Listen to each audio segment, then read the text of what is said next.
What's going on, gamers? Welcome back to Bad Publicity.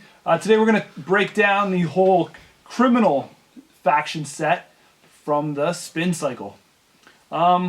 Criminals, you know, we're leading up to a big box right now. It's a good time to be a criminal player. How do you guys feel about what they did through the spin cycle? I think the spin cycle didn't change as much as everybody was kind of hoping it would change, and giving them a new angle and a new kind of like lease on life. Yeah, a new spin to play it. Come on. I think the other factions, the other runner factions primarily got the new kind of toys to kind of branch off and do something different. To Hadoken. Yeah, properly. to Hadoken. You could do that. You could edit that in later. Okay. I just think like this one almost made them regress back to basics. Andy decks that we're seeing. Yeah, there was nothing that's really heavily relied on. Yeah. In here. There's a couple gems, but we'll get to those. So jumping in, let's do the events first. Hadoken. I want to see how many times you'll do that for me. Coming up, we have, or right now, Hostage. Hostage is a great card. Hostage. 2 influence cost. I mean, it costs a click, but you're searching for a connection and can play it right away. And we really saw the amount of connections increase. I heard that it finds all of the best things. Is what I heard. It does. Yes. And it's almost like the double thing is almost redundant because you get to install it afterwards, right? So it's really only a click. Yeah, it's right? just like special order being a double and letting you install it. It's just like, who cares? I'm going to do that anyway. You know what I mean? Yeah, why would you find it and then be like, go? You know what I mean? Give them a chance to discard it on you. Yeah, I think I love it. I've played it in faction, out of faction, around faction, any which way. Threw it at the wall a couple of times. Yeah, any He which just way likes but it near lose. him when he's doing things. Yeah. I think it's great, and I think we're only on the tip of seeing heavy connection decks. Yeah, that this card is going to sing into. The Fantasy Flight spoiled that Sterling deck, that Sterling Resource Economy deck, and this thing is just it's so good. Yeah. Oracle May. Yeah. It's so good as it is. Yeah. Just get what you need when you need it, right? Yeah, I mean the only downside to it is that it costs $1. Like, but even that, I'm not even saying that. I'm not even saying that that's bad. But I'm just like, if that's the only thing you can critique, it's like, yeah, this card would be way better if it cost nothing. It's just it's only the 2 influence too. So ridiculous. It's still, I mean, if your deck is like built around having connections, then I mean, and do it. And I don't know if anybody else is going to touch on this, but it has the exact same influence as Pawn Shop. So instead of running 3 Pawn Shops in an Anarch deck, you run 1 Pawn Shop and 2 Hostages, exactly like this guy's doing right here. Find it as early as possible. That's a hint, by the way, Internet. That's for you. In case you don't know how to play, find Ace off Pawn Shop. I think they may. They may know how. Hostage, great card any way you slice it. Oh, easy. Perfect, well balanced, everything you need right there. On the flip side of things, running interference. Well, it looks like Corpse has got something to say about this card. I wanted it to be so good. You know, you saw it was spoiled, you're like, ooh, good, I can get in there and guarantee I'm going to get something because they can't res their stuff. Didn't really work. Because everybody's just like, oh, you paid 4 and 2 clicks to make this run?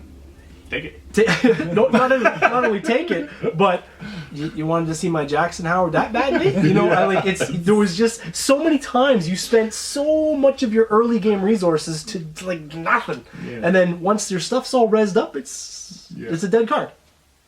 Nah. And it's like, how much does twice my ice wall cost? Oh, 2? 2? Okay. It's up and you're stopped anyway, right? You wanted it to be so good, and then... Especially since it was playmat art.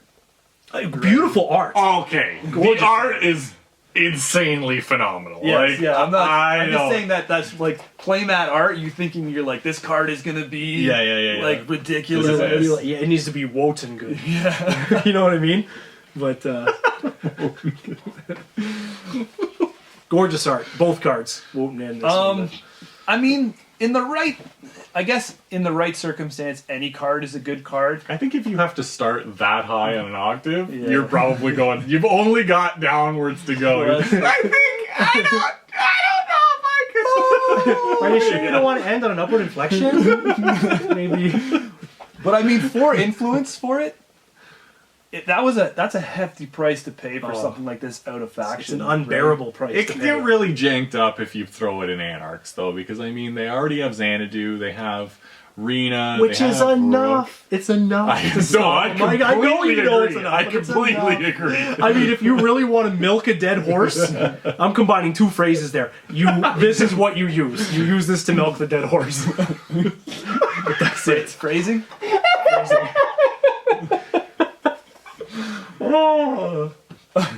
So, running interference. Take it or leave it. We have not really seen it in play, if you couldn't read between the lines there. Malice played it for a while. Yeah, and then he stopped. That deck was... but the deck was surprisingly good.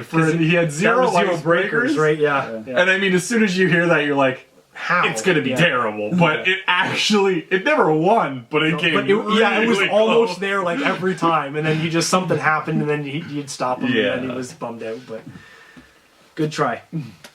Running interference. Next up, we have Recon.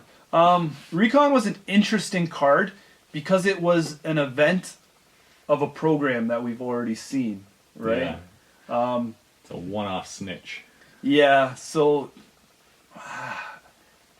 I mean, the only reason why you'd run this over snitch is the fact that it's technically not a dead draw. If you draw two snitches, you don't need them. But this one you could just be like, just poke the bear a bit. And I mean in Express, the guy coming out in Honor and Profit. I mean, this guy's gonna weasel his way in there. Definitely a run event. I mean.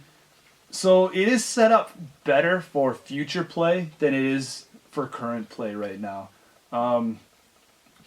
Most Blackguard decks I've seen obviously went with Snitch because they're, you recur that ability over and over. But this guy here didn't see a lot of play outside of faction, and obviously it wasn't the main choice in faction.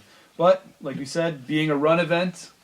Future potential. I think the main downside is the fact that it didn't actually interact with Blackguard because it doesn't expose the card. It's after you interact with it, encounter it, and then you just jack out. Yeah, I mean, if it said expose and then jack out, then it would work well with Blackguard, right? Yeah, significantly more usable. Because the downside with Blackguard right now is the fact that everybody wants to, you have to have those events that aren't necessarily game-winning cards, but this helps you progress into winning, right? But it doesn't work with it. So the only way you're going to do that is, I guess, jack out after you've encountered it, and you know what it kind of is or something. But does it, just on a play style thing, does it stop the front-loaded abilities? Or do those still happen when you use this?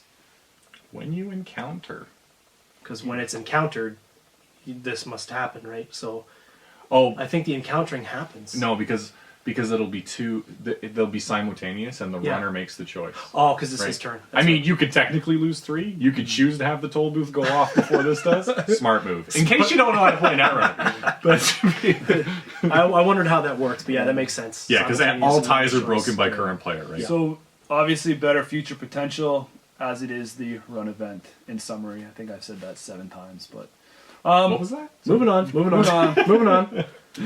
Going to a card that has definitely seen a lot of play from people that I've come up against. Lawyer Up, obviously paired with Account Siphon to be able to pop your tags better, and the bonus of 3 draw. Yeah, load that hand up again. Anything to say about Lawyer Up? I haven't seen it. I haven't seen anybody play it against me, and I haven't used it, but I don't really account siphon as much as I should, I guess, because it's in faction. I don't do it as often. Like, sometimes I go a whole game without using the thing. But Yeah, I don't know. I can see its total Those benefit. jaws are like dropping now, Yeah, right? Jason's like, how are you not doing it all times? But no. I mean, like, and that's the thing. I think most people just realize that sticking the tags is the best way to go. You know what I mean? And like this is good. If you're planning on siphoning and having a longer game, then lawyer up is your key. But I think most people just want to be aggressive, and I mean, to stick the tags and just keep running is not hard. And it doesn't take up deck slots. It still does do. It's like 2 clicks to get rid of the 2 tags when you look at it on that level. So I don't know, like, because Crash Spaces prevents meat damage and kind of does the same thing. I don't know. I think a lot of people are reevaluating Crash Space. Yeah. But this is also giving you some draw that's nice to have. Yeah, no, the draw is faction, great. Right? Remove up to 2 tags. So I mean, like, you could pop 2 clicks to get rid of 1 tag and draw 3 cards. Right? You're netting 3 clicks worth of stuff because I mean you're saving $2 on the second tag that you'd be removing, right? And then you get to draw 3 cards. So it's, I don't know, but does that help accelerate? It doesn't accelerate a criminal player into winning. It just prevents them from losing. You know what I mean? Yeah, because you're not gonna get. It depends what your game plan is. I mean, if that's what you're going for, if you're going for a longer drawn out game, which I think Fantasy Flight wants the game to be anyway, then this is the card for you, right? Because they're making more and more cards. Just because you can get that immediate access into something doesn't mean you necessarily want to anymore. Now they have Caprice and EC. They have like all kinds of things where, just having extra, just playing a fast, aggressive game doesn't necessarily win you games anymore. You know what I mean? When I look at Lawyer Up, again, I compare it with Crash Space, and I go, okay, well, do I want to have a card that's going to get rid of tags and prevent meat damage, which is kind of a pretty common thing you totally need in your deck nowadays, or do I want to get rid of tags and then draw some cards? The choice is yours. I mean, if you've already got Plascreets in, you love having the Plascreets in, and that's your thing, then the Lawyer Up's the choice. Yeah, But which is really strange because, I mean, you used to be a big fan of the draw back. Like you had criminal decks that you'd splash Diesel in just to try and get to Special Order or see your Icebreakers and stuff, Yeah. And so it was a little baffling for me to see you ignore a card that was in faction that gave draw power. Not ignore. I mean, it almost went in. It doesn't necessarily. You can't look at it as giving you draw power. No, because I'm saying it was you have there, to pay right? 2 clicks and then $2. So if you're just looking at it draw power, you're actually paying 1 extra to draw. Like you're not. I'm not saying that it's focused on the draw. I'm saying he was the kind of guy that like would splash in Diesels and stuff and would actively want draw.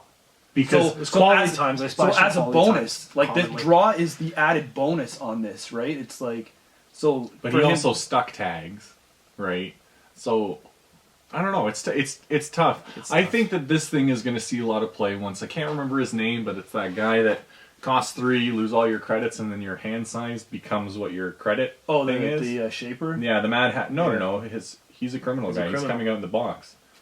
He's like the Mad Hatter. Oh, okay. Sorry, I thought you meant the Shaper in the next cycle that every time he encounters ice. No. I'm he talking about loses the resource. So I mean, this thing's going to be really good. Like, if you really don't want to lose that guy because you're holding on to like 15 cards, but it also lets you accelerate your hand to get more cards. So I don't know.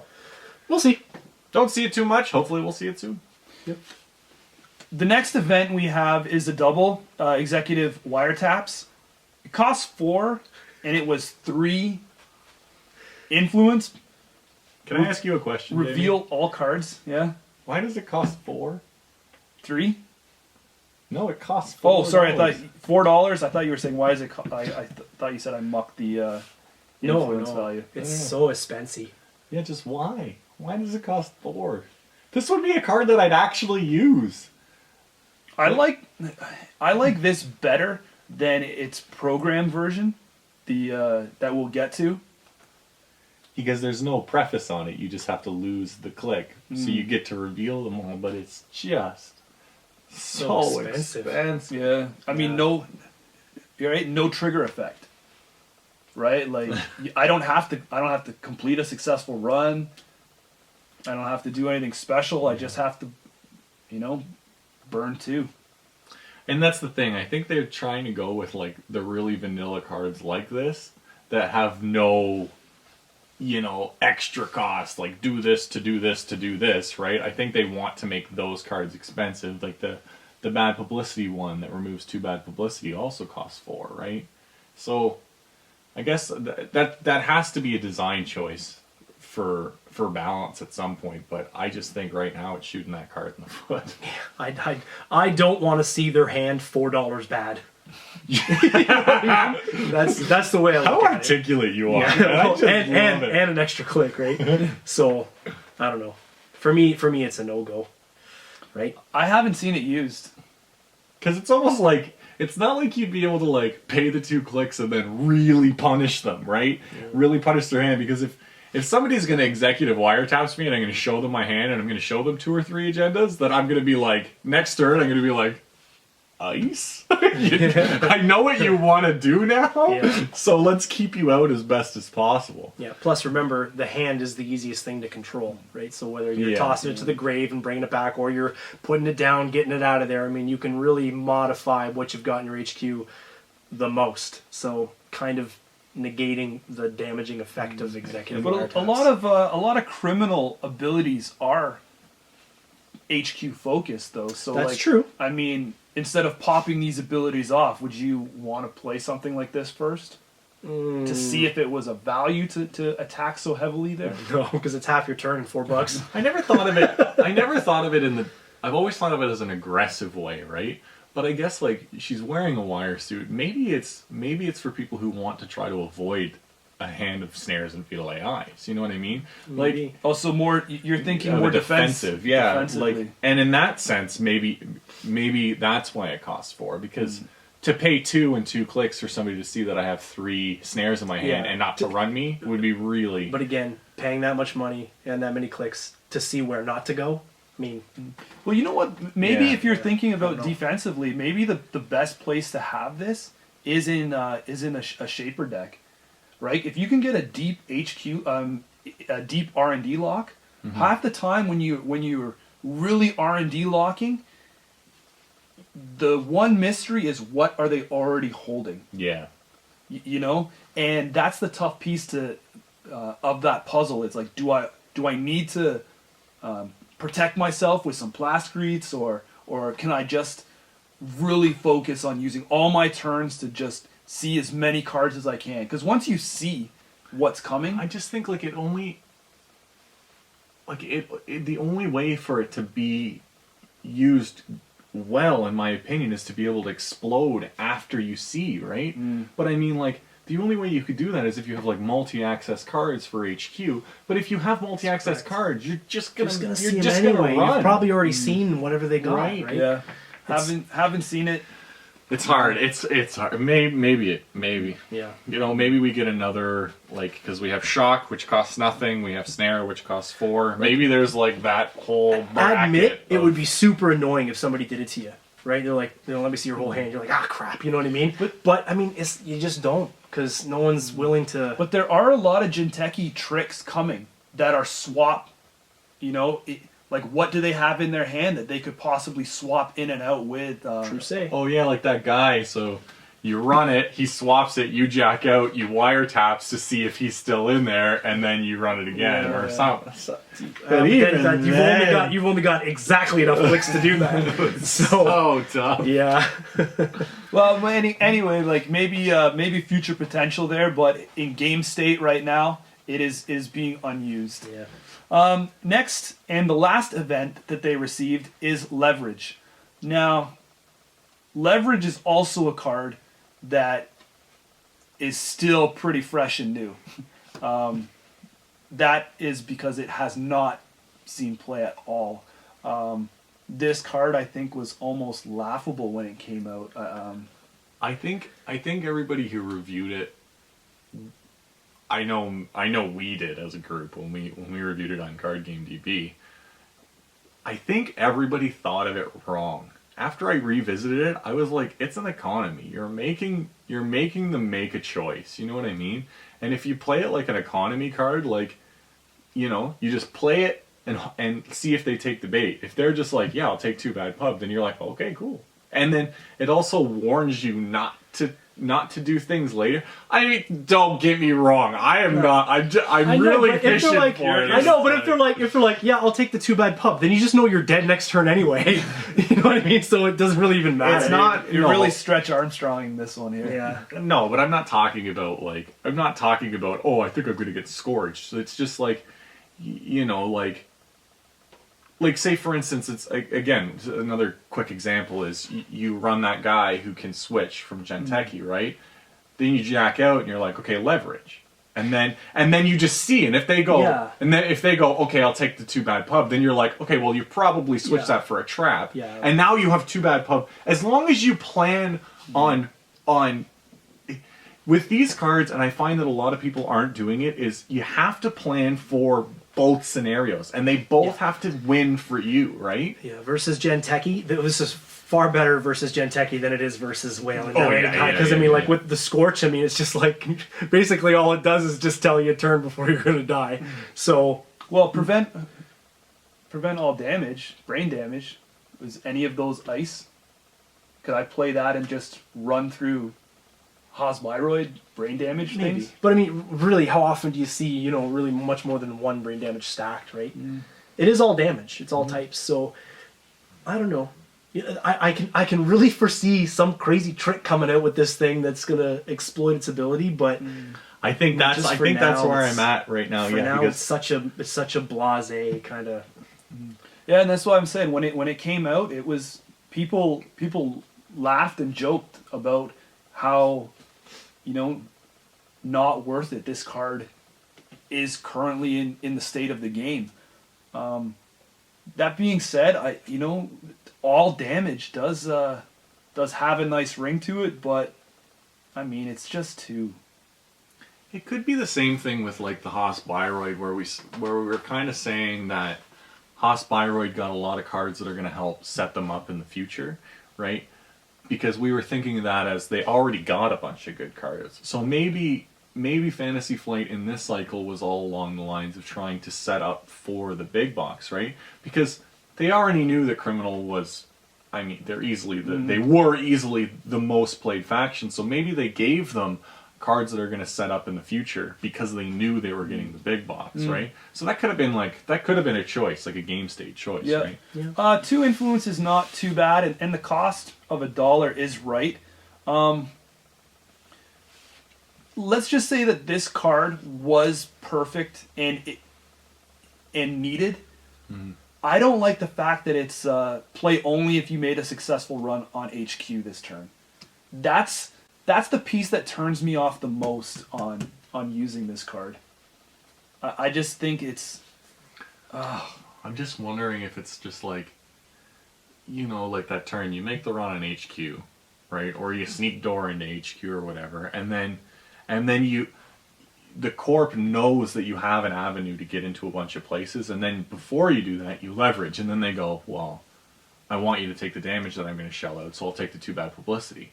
Then, I don't think anybody's thought of this, just playing another leverage. You know what I mean? And then making them make you are really against bad publicity. You know what I mean? Let's say, for instance, you had a clean way where you knew there was a snare on the top of your deck, or you knew that there was more snares in your hand, and you thought I was going to run it a bunch more times, and you take the 2 bad pub. Do you take another 2 bad pub?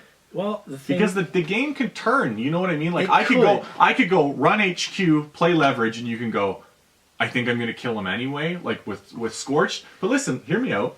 I think I'm going to Scorch him anyway, so I'm going to take that. I'm going to let him have the 2 bad pub. And then I play another one, and you're like, well, I'm going to Scorch him anyway. I'll take the 2 bad pub. Then I play Notch. Right? Then what happens?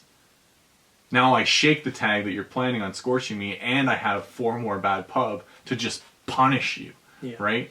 But again, the stars kind of have to align for you to have the hand, right? I agree, but I mean, like, a lot of people said the same thing about Rook, right? As, like, Rook was really huge when it came out, and then it died off, and I am still an avid player of Rook. I love my Rook. It's standalone good. Right? Yeah. I mean, it can get past basically anything except for Hadrian. So we'll see. No, you're thinking about Knight. Oh, sorry, Knight. Yeah. Currently, like we said, could be setting up for something bigger down the road. Yeah, I think it totally will. So those are the events. This takes us into 2 resources. The first being Grifter. This was supposed to be the complement to Desperado, or the flip side. They definitely needed to complement Desperado. It was so underpowered. We need more Desperado. How do we do it? How do we do it in resource form? You'd think that it would have been, with its low splash, and with how popular Desperado was, at first I really expected to see this pop up a lot more than it was, but it sits unplayed, or I've never encountered it. I haven't seen criminal players use this against me at all. It's risky. We were saying before, we think it'd be, if it was priced at 1, I don't know if it'd make it broken, but it'd definitely be made it worth. But then you'd be played, like, right? maybe I'll make my money back. Yeah. You know what I mean? But for this to be in play for like, because I mean it's an install and then if we're 2, talking right? draw, play, $. Yeah, we don't count. You we don't count draw plays anymore. No, I but know. I mean, like, I don't. Still. It's tough. And then I think everybody who was looking at this originally was looking at 1. But I mean, if you can, they don't have a virtual searcher at all. So maybe the virtual, who knows? Maybe the virtual searcher is like a double. Find all copies of a virtual and put them into play. But right? then, I mean, this thing is just Foxfire food. Oh yeah. I love Foxfire. Every deck. But I think if your deck, we were talking about it earlier, and if your deck is tailored to make runs, like everything in your deck is specifically going to, like, you're leveraging. Yeah, you know what I mean? Doppelgangers in there. You're like, that's your main goal. This thing actually, I think you can get a lot of use out of it. You know what I mean? Like, Then you could. If you're spamming runs like a madman and you got to weigh in, power to you. yeah. You'll actually make your money back. You'll be pretty successful. It's tough because it says successful run. Yeah. That's the hardest. So you part. gotta pay the money to get in, right? So if the run is useful, like if you're maybe, again, data sucker, if you're data suckering the run and it's making data sucker tokens and you're able to get a little bit of money back on this paired with your Desperado, then yeah, go nuts, right? Do it. Well, with Sir Knight or with Sir Gabe, everybody's running Sneak Door Knights, right? So I mean, if you have 2 of these in play, you make the money tonight over their ice, and then you gain $2 back, and you access a card. So if you have the theoretically, play it. Everybody, play it more and tell us if we're right. Try it. It is nice that it stacks, though. Yeah. I mean, potentially when you get 3 of them out there, you're getting $3, 3 credits every turn.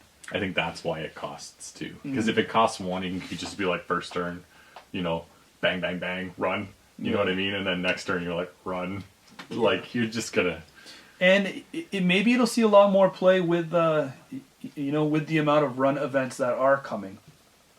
Yeah, because, again, Express literally makes $1 when he plays a run event. Yeah. Right? And I don't think you're playing those events to specifically not be successful. It's a very interesting card. So that was Grifter. Moving on, we have the last resource they got was Fall Guy. A lot of people were waiting for this one, and it came out in the very last pack of the spin cycle in double time. Might as well throw it to the guy who was most excited for it. Yeah, again, like, I was like, I play the source, and I'm just, I'm like, okay, cool. Well, I could, if I score something, then I could trash this guy as opposed to trashing the source, and then I started thinking data leak reversal, and then I started to go into like this really convoluted deck, and I was like, I like my old deck better. Well, how was it at the bottom of the rabbit hole? It was, I mean, that Anarch build, and I think I wasn't the only one that thought of that, because there was a lot of people that I saw online trying to do that, but I think this is going to really shine when we get the connection, economy, criminal decks. You know what I mean? Like, to have this with that Tri Mafia thing, that you take 3 damage if it gets sacked, like, this thing is going to be and it's a connection itself. It is a connection itself.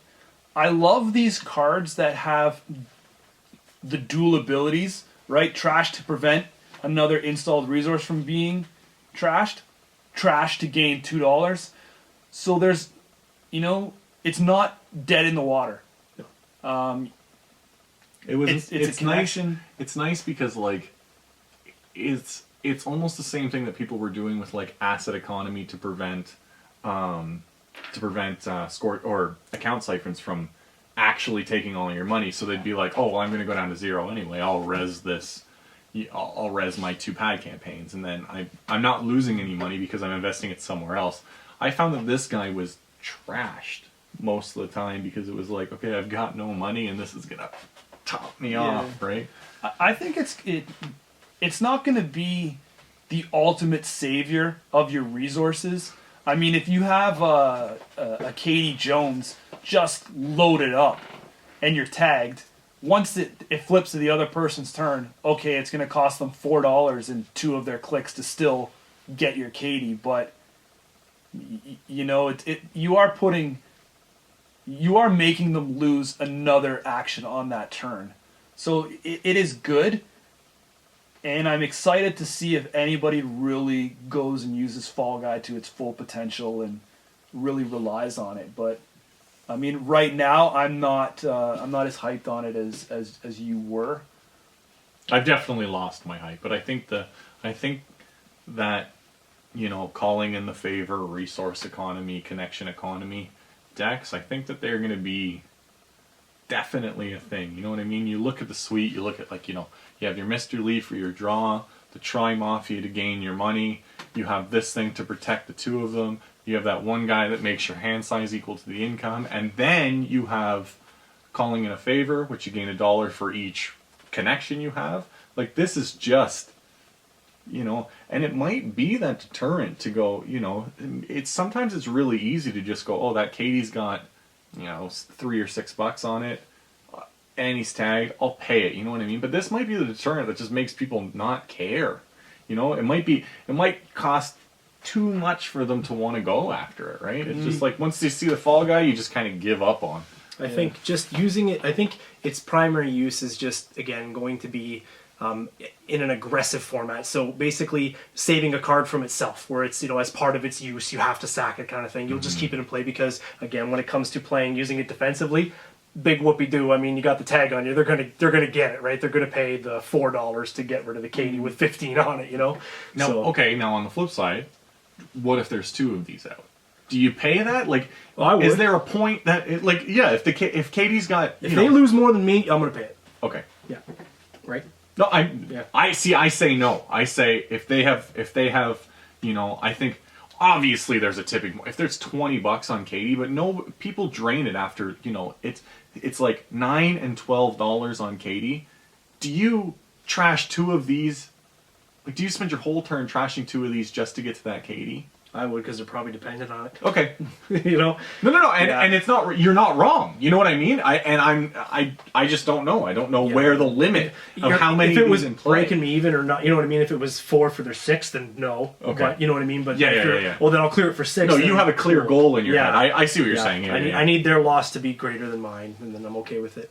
Okay. I can sleep at night. I like it. It fills a void. It's nice to have a little bit of resource protection there. It's nice that it is a searchable connection with hostage also from the same set here, but that is a huge thing too, because when I was playing in my deck, I run 2 hostages, and I find that once I had, if I started with my Aesops and my source in my hand, then the hostages didn't really have a job to do.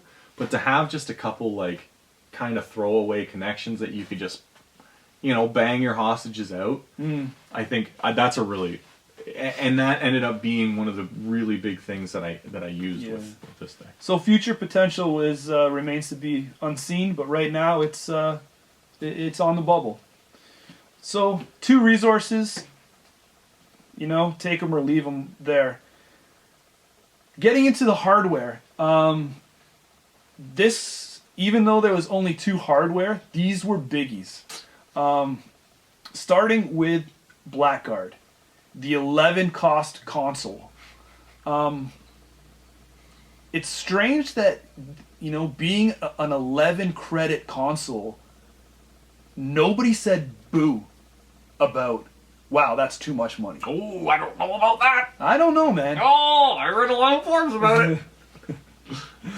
I didn't really hear as many complaints out there about it as I did the Monolith. I'm not Monolith, everyone was like, Oh yeah, blah. everybody had a huge hate on for Monolith. Right, but as soon as like Raging hate on. had a hate on. still do. Still do. Well, it's just they've forgotten about it. It made them so angry. But I don't think this one had the uproar for cost that Monolith did.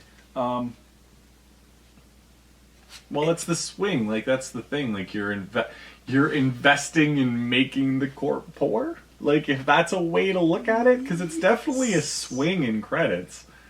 Especially if you can, like, you know, if they're running toll booths are, like, huge, right? If they're running toll booths and you could shut down a toll booth twice and force them to res it twice, then, I mean, this thing is costing you next to nothing. Yeah.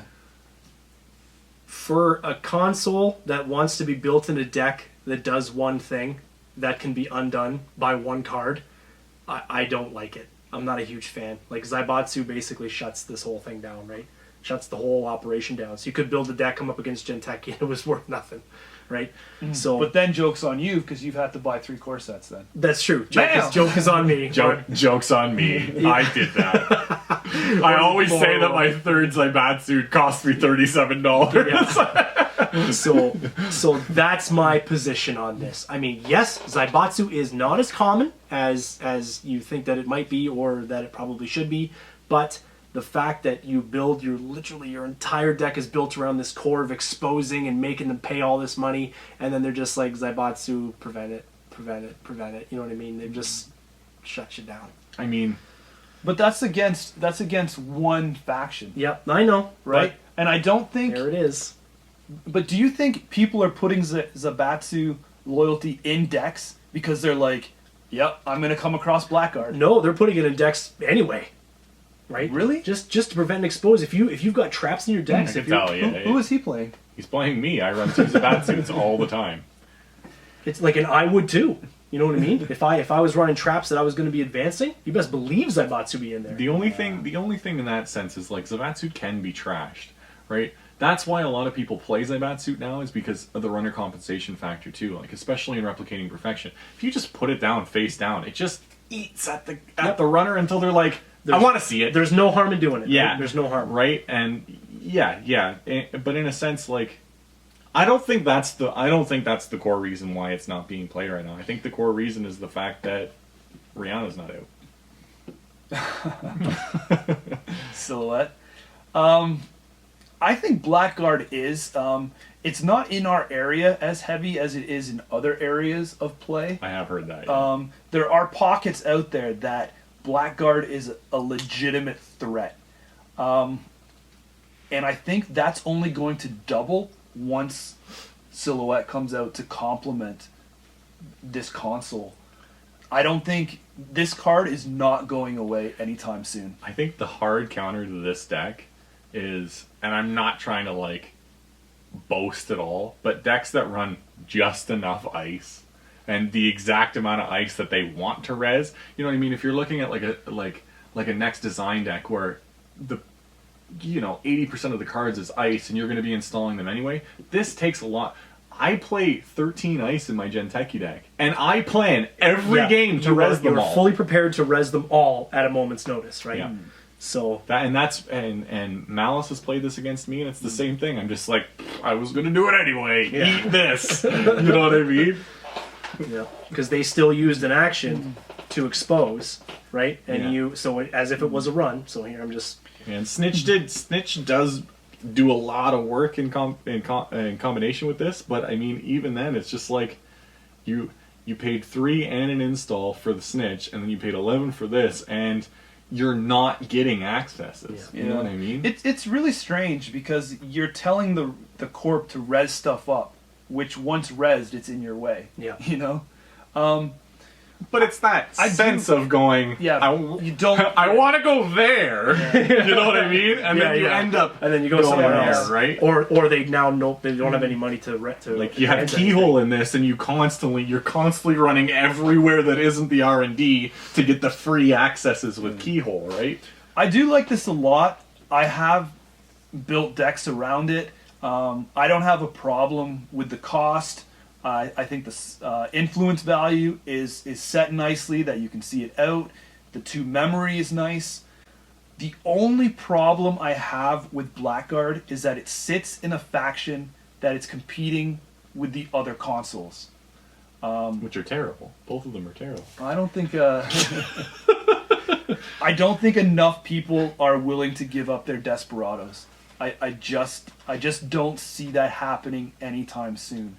And even with its other one, nobody really plays Doppelganger as much, and I think Doppelganger is still a great console to run. Oh, I love Doppelganger. That was the one I ran when I played, and I think there's like, I can't be the only one that doesn't like using overpowered cards. So I think when I see Desperado and how really overplayed it is, I'm that guy that's just like, okay, well, what else is there? You know what I mean? I don't want to do what everybody else is doing, and this. I mean, Desperado I liked because, or Doppelganger I liked because I like Dungeons & Dragons and I thought Doppelgangers are cool, and I always have liked them personally. It's from Spider-Man, too. It's thematic. I like theme decks, but this card is, like, significantly more powerful than Doppelganger, I think. I do like it, and I do think we're gonna see a lot more of it. Silhouette will bring it to the forefront. That's the missing piece, is the fact that Silhouette does it on something she wants to do already. Whereas if you have 6 or 7 exposed cards, right, they're not useful. They don't help you win games until this thing's out, right? And again, intuition, got a funny feeling that's X card. Oh, look, it really was X card. You know what I mean? So yeah. Well, not everybody's a friggin' mind reader like you. No, it's not a mind, but you kind of know, right? No. If you've seen their R&D and you see what's coming up, you kind of know what they're going to be doing. Great console. I agree. The card that threw everybody for a loop is the 1 credit, 3 influence hardware that is Silencer. How do you silence a dagger? It's already really quiet. I don't know. It was you screw it on the knife and then it does nothing. It's a silencer because it doesn't actually it's make just them a band-aid scream. over someone's mouth. Yeah. And a garrote. Getting acquired piano wire from behind. The hardware version of Cloak. Wow, genius. Didn't really expect to see a stealth. No, I don't think anybody thought it was going to be a criminal card. We all got blindsided by that pretty hard. Were you putting your hand up there because you thought it was? He was doing. I was doing the. He was Gabe. That's for a silencer, yeah. Wow. I mean, go then. Yeah, speechless. Either calm down or go. I'm trying to get you to spark some topic over here. Well, I mean, there's nothing much to say. It powers a dagger. Cool. Well, yeah, right. It's now, something else to power a dagger. And, that's nice. I mean, it's Ninja kind of fell out of grace, but this makes Ninja a serious threat again. You know what I mean? And it's really cheap. And it's a hardware. Like, that's got to be Hardware. the biggest friggin' thing, right? $1 hardware. I mean, you're using Fems anyway. If you're a criminal, throw in friggin' Silencer, right? Like, and how do you silence a ninja? They're already silenced. That's not the bad ones. Ninja in training. I can't get over the theme of it. Like, to me, it has to make sense in a story, and it's just like, you don't silence mimes. But I think completely rational to this is all valid stuff. I think that's the piece that a lot of people might forget about Silencer, is that it is paying for using killers. It's not just the stealth complement of one card that's in another faction. No. Right? Right now, that's how you feel. It is. Yes. And I mean, you thought Mimic was cheap and efficient. There we go. Just another thing. Right? I mean, I think the 3 influence may sway you a little bit, but I think you're going to see this a lot in the Shaper. So much green. Well, and everybody right now is on this 1 breaker kick with paintbrush, and I mean, PB? it's just I don't know. Throwing this in with a dagger is just really, So really is nice. that a PB&D? Yeah. One PB&D. It's phenomenal. A lot of people are using Kate as their shaper. So I mean, there's a free install for you. You can pawn it when you don't need it anymore. No, it's pawnable? I don't even care. I don't care how much I've said it. I don't know if I'm gonna pawn something that I've thrown in for 3 influence though.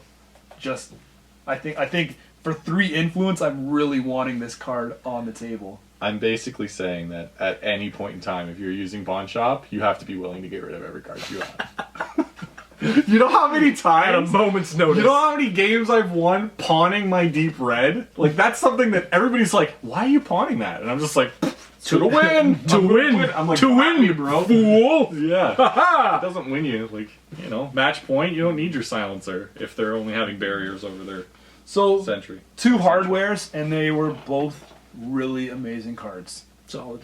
They were solid. Yeah, one better than the other. Yeah. For sure. You decide. Sounds All right, so now getting to the bread and butter of a runner suite is the programs.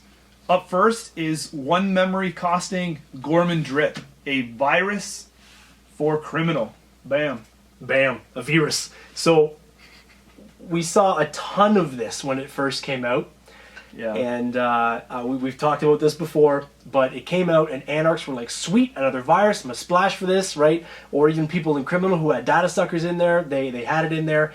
The thing is that because you were making so much money off this thing, people were purging you right away. They were just purging you, setting you back to square one, not only with the Gorman Drip. I mean, if all you had was Gorman Drip in your deck, cool, right? Nice extra way to make some money and set the corp back a whole turn. But most people were pairing it with other viruses and then getting their mat wiped, getting their table flipped really early on. Even though it was 1 influence, I really didn't see it out of faction a lot. I saw it in Anarch. They played it in the noise mill machine. Like, the noise machine is like, it's a great card because, I mean, you play it, they lose a card, and potentially make money. Yeah. Right? Like, it's pretty good in that deck. Yeah. Where else is it good? I played it and I loved it. Like, I played it at the Plugged In Tour in my Andromeda deck, and I loved it. It made a lot of money. Yeah, it did make a lot of money, and I wasn't using data suckers in that deck. So perfect. So it worked really for you. complemented. But then the corp started gaining way too much money. Right? Because at the beginning of this came out the first friggin', this is the 5th card in the set. This was when corps were like, I don't know how to make money, I click for money. And now it's like, nope, never gonna click for money again. That's my corp impression. That was a really good corp impression. I click for money. That sounded an awful lot like the impression you used to do of me. I had a hard time. I don't like music with yelling. I had a hard time with the memory. I thought we were talking about non-interrupting people. Just trying to fish the story back. He's trying to push the train back on the tracks there. I had a hard time with the memory cost of it. I did like it that it was a trash effect because after it built up, memory was clear, but I need it gone. I got a way to get it gone. Yeah, and you got a bonus for getting it out of there. But while I'm someone who has I got to get my rig out and set up. I just don't have space for something like this. When it did come out, it was a thorn in someone's side, though. Like during those first 2 packs, you saw this card everywhere, and then it just lost popularity. As quickly as it came, it went. And again, the corp didn't need to pay 2 clicks to draw 2 cards anymore because everybody's running Jackson Howard, right? So you lost, like, the whole draw part of that was almost a joke. It was nerfed right away. And then, like I said, just the corp never clicked. That's all I did. I played Jinteki, that's all I did. You guys played me all the time. I would spend half my turns just clicking for 3 because I want to play a very slow, methodical game, but I need money for that. And in Jinteki before, you couldn't do anything. This card was the bane of my existence. Have we mentioned that it's pawnable? Yeah. Yeah. Anything else to add on Gorman Drip? before we move? Like I said, just it first came out, and I mean, I peeped the corp or the runner was gaining like $6, $7, $8 on me because I just didn't want to purge. You know what I mean? Because I needed my turn. And then as soon as I saw it in Anarch, or I saw it paired with Data Suckers, I was like, yeah, that's reason enough. Let's wipe it. Everybody called it like it was like the more win card. It's like kick them when they're down. They can't purge you because they need to win, but they have no money, so they need to gain up. It was bad. Dirty. It was bad. Copycat up next. Another one memory card. Haven't really seen this hit the table as much as initially thought. What's up with that? I like it in Shaper. I think it pairs nicely with Escher, but then again, we've also said before that that's not going to give you that many turns to use it, because once you've lined up their ice, so kiss like those goodbye. Yeah, if you like, theoretically, the scenario is you want like an ice wall at the front and an ice wall at the back. You know what I mean? And then you're like getting in, but then what does the corp do next turn? Install trash ice wall, right? Yeah. It's got the same innate downside as the Kessia. And why is it birthday candles? I mean, gorgeous digital birthday candles. Because, I don't know, you need 2 of them. I guess. One influence. Happy second birthday. Very, very splashable. Would love to see somebody make this sing, but I know, I love the concept of it, and it's totally in the right direction of where I want to go with how I play Netrunner, which is like very like, you can't get a beat on me, you know what I mean? But it's just so easy to get around. Yeah. But it's potable. Only say one thing, and that is if you have like the 1 or the 2 copies of this in faction, or even out because it's only 1 influence. I mean, if you use it during that very last turn, right before you win, and you're like, and I render your entire plan invalid, right, by putting this down, and then just getting whatever they've put down that they were all the bravado, and they thought that they were going to get it because there's no way you could pay to get in, you know what I mean? And now you're just, boop, and I got it, and the game's over, right? That's like, currently, that's the only really good use. But I'm really hoping that you guys out there figure out a way to make this thing like the core of the deck, because I think that you would really make mess it up work rather rather than a dead draw. Yeah.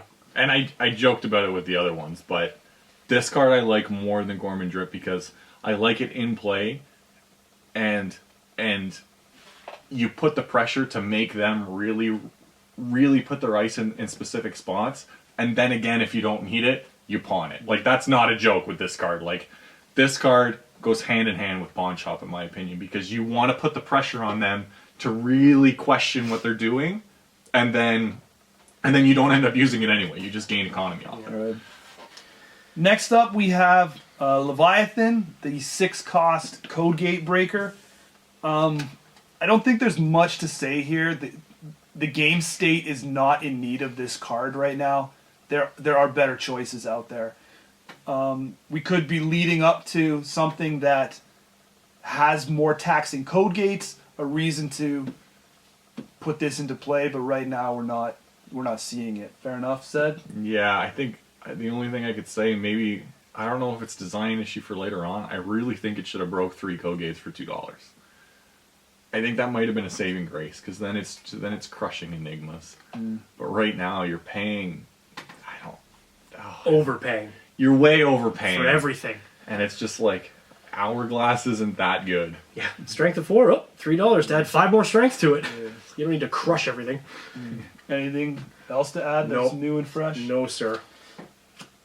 Next across, we have another 1MU program. We're seeing a trend here in the 1MU criminals. Expert Schedule Analyzer. This was the complement to Executive Wiretap, but now it's a program form, and you have to make a successful run. On HQ. Yes. I haven't really seen anybody use this in tournaments competitively. Thoughts on it? I could say that, like, I made the jump from Criminal to Anarch right before this card came out, and I can say right now, if I was still playing Criminal, I'd at least have one of these in my deck. This is another card that goes with Copycat, in my opinion. If it's in play, it's going to do a little bit of work for you, and then when you don't need it, you pawn it. It's not. That's not a joke again either. Yeah. Like I'm trying to be serious when I bring up serious pawns. Like I'm not joking about it. But this one I think is good because I'm that kind of guy that wants to go, and Corpse will talk about the intuition aspect. But I like going. Okay, I've controlled the game this much. There's got to be something in HQ worthwhile. And then this card is that guy that goes. It's going to validate your plans, or be a defensive thing and go, well, there's 3 snares, I don't want to run it anymore. Yeah, it'll either well, the thing is, because you got to make a successful run on HQ and see in their hand already, then you can choose to see the whole hand after that if you came up with nothing or you came up with something. I mean, who really cares at that point? And then that's it, so you get to see it. So is that as good as, is it worth having this in your deck? Like, again, I talked about it, he just said I was going to touch on it, but playing with intuition, using your intuition when you're playing a game like this. If you're like, I think their hand is just brimming with agendas because, I haven't seen anything come up and they haven't put anything down, so, chances are they're in one place, and you just go with it. You know what I mean? You don't need to verify that it's there, because you're wasting a turn to run in there, pull something, and then see it, and then just, oh, there they all are, or there they all aren't, right? And if you should know. If you're like an odds man and you don't necessarily want to go off of your intuition like that, it's a pretty easy estimate to go 1 in 5 cards is an agenda. So if they're drawing and drawing and drawing, you just count how many cards they've played, how many cards they have in their hand, and then do the math. Divide it by 5, and that's probably how many agendas they're rolling on. Go get it. Expert schedule analyzer. Gravitating more towards a program that actually saw use in this is Garrote. This card was everywhere for me. It was a very, very powerful Century Breaker. I know a lot of people got turned off by the 2 memory cost of the Century Breaker, but those people were overlooking a very, very powerful card. I loved it. Oh man, Garrotosaurus, and I played a techie, and this card is just like, oh, so my sentries aren't taxing anymore. You're running like Segura or Shinobi or whatever, and and it costs everybody so much money, and then this thing just comes in as like, they're still taxing, there are a lot of subroutines, but really, it's just, yeah, it's a good card. It's so good. Well, I guess I'll say my piece.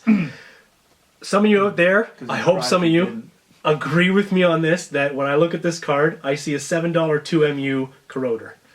They've always said that sentries are going to cost more than anything else to break. So you can't put that comparison. But that's exactly what I see. Exactly what I see. So you can't hold it to another type of breaker. You have to hold it to its breakers that are akin to this. What makes this better than Ninja? So, well, at first you compared it to Corroder. Yes. Because it's the exact same stats. But barriers are always going to be cheaper to break than sentries. That's just the way the game is. That's perfectly cool. But did it need to be 2MU? So you'd rather... Did it need to cost $7? Yeah, because it's powerful. No, it's Corroder. But Corroder's the best barrier breaker. It's pretty efficient. Yeah. That people were always the go-to. It's so not efficient. Why wouldn't this be the go-to century breaker? Yeah. It's 2MU and $7. But would you rather pay that $7 as a one-time lump sum, or are you going to pay?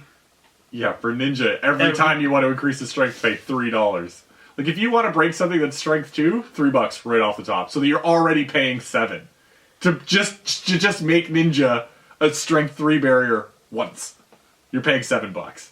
Yeah, but I also have an extra MU that I can use for data sucker, making me not have to pay that. See, we can't argue with the data sucker. I don't know, man. It exists, so you can't ignore it. You know what I mean? We're looking at this card in a vacuum, okay? Okay, in a vacuum, this is an excellent way to spend 7 credits in 2 MU. No, I'm kidding. We're not looking at it in a vacuum. I don't want to get any hate mail. But man, that's it. That's why I haven't put it in. the MU. It's the MU that kills me. Yeah, but that's because you're on the crutch of data sucker. So Yeah, you need data. Your deck is heavily built to incorporate data sucker and your other breaker spots. Your pigtails are getting ready. See, they say crutch, but no, but I'm saying, but not crutch. But that's what you're direct. Yeah, you can't take that one card out of your deck and say your deck is going to run as efficiently. Like you built your deck around the use of data sucker. Yeah, if you weren't using data sucker, this is way better than using ninja. Right? And again, I come back to the fact that not everybody likes to use data sucker. I don't think it has anything to do with the data sucker part. I think you're definitely seeing this card out of faction, and it's 3 influence. 7 credits. you see it in green. But green has a way to get big, heavy things out with lots of MU. Right. I just think it's a great breaker because it's pulled out of faction. As soon as something is pulled heavily out of faction, I think at the You end see of it the in day, green way more than you see it in blue. Yeah, but you play criminal. I don't necessarily think this is a great criminal card. Neither do I. You know what I mean? But I think it's no. But I think in the sense of like like anarchs don't really benefit a lot from their breaker suite. You know what I mean? So like this is like another card that I think just works perfectly in Shapers.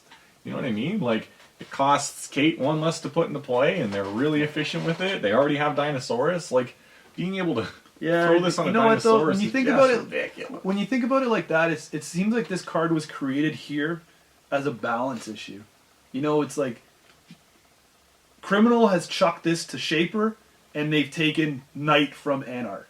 Right? Like, Yeah. It's about the game state. Like that's exactly what it is. The criminals want to be fast and aggressive. This is not a fast and aggressive card. No. This is I want to hammer you over a good amount of time. It's fast in green. I'd say it's aggressive, but it's not fast. Yeah, but if you're hard drawing them in blue or special ordering them, there's no way. You're gonna have, you're not gonna want to go. Oh, I don't want to face check anything. Special order, install, run, right? whereas in Shapers, you're gonna have all that extra money and already have the. It's strange though because we've always said before that Criminal is the one faction that never has a problem making money.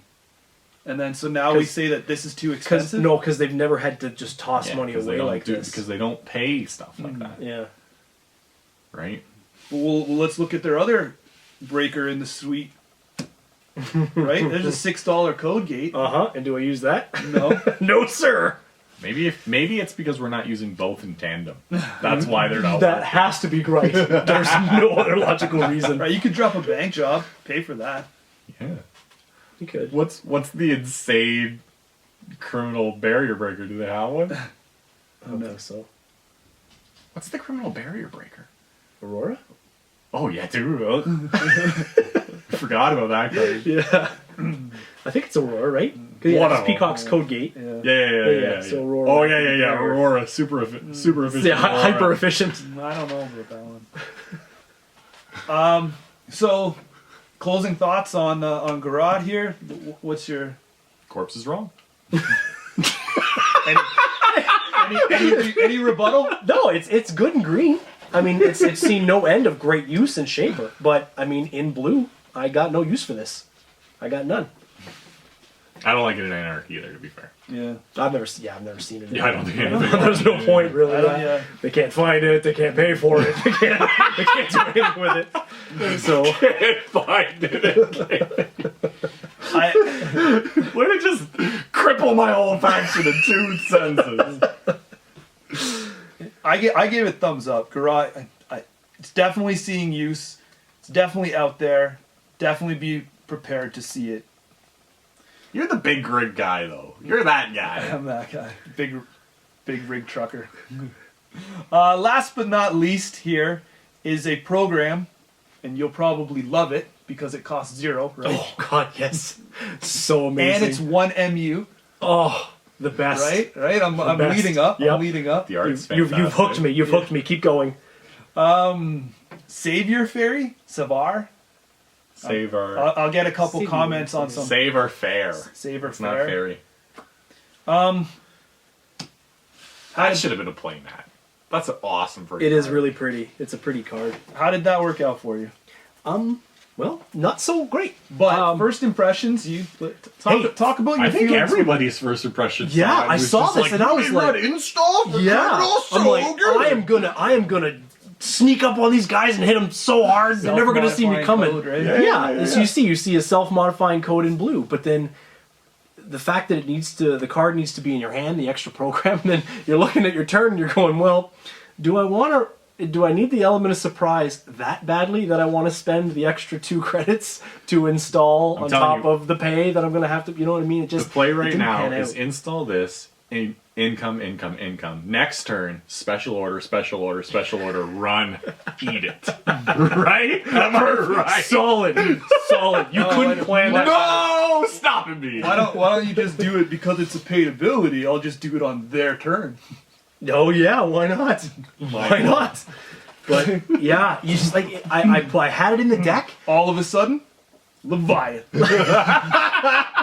on their turn. Yeah, because that's what you do. How do you like that? Corp? So I put it in. I got the data pack. I put the thing in the deck. And How then many did you run? 3? I had 3. No. I had 2 because I took them out afterwards for some decoys. But I had it in there and I thought, oh man, it's gonna be great. And then I totally never wanted to use it once. The whole tournament, there was no point. I was like, it's not worth spending the extra $2. I'm just gonna put this down and run anyway. Yeah. See, to me, it's just a hard. It's just a hard thing to get behind because you already need to have it in your hand. I mean, I'm used to running self-modifying code where it's like, run. What are you gonna res? Oh, self-modifying code gone. Let me just get it out of the difference is this thing stays in play, and I think if you think about it on a different level of not like... Oh, I pawn shop these all Yeah, I was going to say, if you think about it on a pawn shop level... No, well, pawn shop is definitely going to be in my sentence. So can I finish? Yeah. Can I finish? Android Pawn Runner. I think at the end of the day, this is good because it's not necessarily pawnable. It's totally pawnable. It's like but you're forcing... Because you don't have the breakers out, you're forcing the corp to go, do I res this and hope he doesn't have the breaker? Or, because you're making them make that, because, if I don't see a Sentry Breaker out and I'm playing Shinobi, it's a no-brainer to res, right? Because it's just going to, it's going to do something to you, it's going to tax you or kill you, right? But with that, I have to go, does he have it in his hand? Like, is it worth me resing? Is it worth me resing this Hadrian's Wall just for him to jack out? Blow through it. You know what I mean? Because most people will res that Hadrian's Wall going, this is going to end the run, right? But if you res the Hadrian's Wall and then pay $4 for your corroder and then bust through it, right? But it stops you from installing when you don't, I don't know if I'm actually getting... Do you understand what I'm trying to say? I get it, and they're going to get it, but it's just like, yeah. I'm not saying it's great. I'm just saying I think that that's the way it has to be played. Yeah. It can't be like, oh, I could pull it out whenever I want. No, and it's got to be like... Exactly that. That situation didn't occur one time. Oh, okay. For me. No, okay, I and I'm absolutely positive it will for you guys out there. But for me, it just didn't happen, and I just kind of lost my faith in it, right? And then... swapped it for decoys. Yeah, because it's like you get into that situation and you're like, that's a Chimera, right? And you run it, and then now I have to make that choice. I see that card in, and I go, well, normally Chimera is a no-brainer. If they don't have the breaker, I res it and I call a breaker. But it's like maybe I just let them have the whatever's run, here, right? Like I don't know. It's tough. Like I don't know if I'm ready to give up on it yet. No, the interesting play is that this does stay there. This is not a self-modifying code trash to use. Right? And it's $0. Yeah. So I think you're bang on the money there. Like, it just costs you nothing to put the thing out and just try. It's more for the mind game, right? Because I think in our other videos we've talked about, like you said, like timing to res something, right? Like, I'm going to go broke resing this ice because it's going to work. Yeah, it's going to stop somebody. Right? It draws damage to them. This is it. Game over. Quick handshake, thank you very much. But when they have this on the table, you're like, am I going to drop this much money into this piece of ice when I could potentially... And another thing to blow your minds, you ready to have your minds blown? Yes. Yeah. This thing is perfect for power shutdown. You throw it in play. You're not really running a lot of corroders. You're not running a lot in your deck. You don't want them sacked. This thing's perfect to have in play. Yeah. You have your suite out, and they're like, you know, nothing sucks more than getting your friggin' corroder power shut down like first start. You're like, oh good, that was the only one I had. Yeah, you know what I mean? Yeah. But with this thing, it's already in play, and it gives you another avenue, A buffer. right? Yeah, I heard a lot of people using the silencers for that. Which would be a great way to do it. You know, too, as well. In faction, obviously. But I know that a lot of people will literally just power shut down for nothing just to get SMCs. Yeah. Right? So having a zero cost thing, I mean, silencers are great, but a zero cost for power shutdown is like, that's where you want it to be. That's the sweet spot. That's the sweet spot. You heard it here. Fly Squid. 2012! I don't know why I went on with 2 that. years I ago. don't know why I did that. So there you have it. There's the criminal side of things for the spin cycle. Closing thoughts there. I know we kind of said at the beginning that There was sunlight outside when we started this video. That's a closing thought. they've sprinkled some good cards in here, and then a bunch of possibly future potential ones, Yeah. and you know, maybe one or two that are way down the line. Or What I really see here is a big average of like 3 out of 5. Yeah. Everything's got a purpose. It's got a use, and there's not a single card in here you couldn't take and go, I'm going to make this work. Yeah. Because you could make it work. I mean, great Leviathan. You know, I mean, yeah. But I mean, it's doable, and so it's all pretty useful stuff. And it did expand the toolbox that criminals have. It didn't give them an auto win button. It just bolstered them a bit. Yeah, I like the fact that it didn't, like, because they didn't need help. You know what I mean? No, But they correct. needed to have cards that unlocked other possibilities, and I Yeah. think that's what this set did. New avenues to get them away from the Andy standard and all that stuff. the interesting thing though to say there again is that the decks that are out right now that are winning Chronos are not using any of these cards. No. People have gone back to an Andy that's running original, and that's the be all end all of it. They ignored every tool they had. Well, and I said it earlier in the video. I think that we thought HB got kind of vanilla cards because they already got a big box, and I think that criminals got kind of vanilla cards because they're expecting a big box. Yeah. And they were already in their prime. Yeah. You know what I mean? None of these cards, you know, even getting a set of cards that they don't necessarily use with the Andy decks didn't make them worse. It's not like they're No, they're not worse off for getting these cards, like right? right. It's not like Shaper getting those other cards jack Shaper up to being the best way over criminal. Like, I feel like they're way on par Yeah, now. it brought it directly into the realm Yeah. of competition. Yeah. Well, guys, thanks very much. As always, we'd love to hear your opinions in the comments, and We're gonna dance our way out. drop some animated gifs. Let That really threw you off. let us know your thoughts, opinions. If you're not a subscriber, definitely throw a subscription click down there. Really appreciate it. That's the best thing you can do to help us out. And tell all your friends.